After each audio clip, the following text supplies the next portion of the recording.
सातारा जिल्ह्यातील खंडाळा तालुक्यातून आपण प्रवास करणार असला तर ही बातमी तुमच्यासाठी.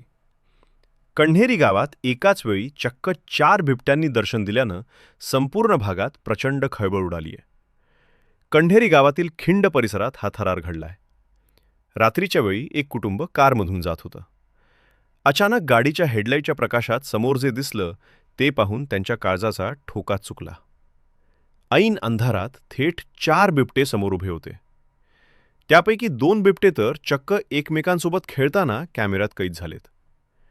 आधीच 2 दिवसांपूर्वी झालेल्या वादळी पावसानं खंडाळ्यातील बळीराजाचं कंबरडे मोडलंय. पिकांचं अतोनात नुकसान झालंय.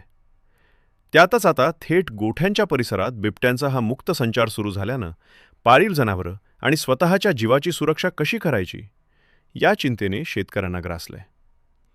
कण्हेरीसह संपूर्ण पंचक्रोशीत आता भीतीचं सावट पसरलंय. हा थरारक व्हिडिओ सोशल मीडियावर वाऱ्यासारखा व्हायरल होतोय. त्यामुळे शेतात जायलाही आता शेतकरी धजावत नाहीत. वनविभागानं या घटनेची गांभीर्यानं दखल घ्यावी, परिसरात रात्रीची गस्त वाढवावी आणि या बिबट्यांना तात्काळ जेरबंद करण्यासाठी पिंजरा लावावा, अशी आक्रमक मागणी कण्हेरीतील ग्रामस्थांनी केली आहे.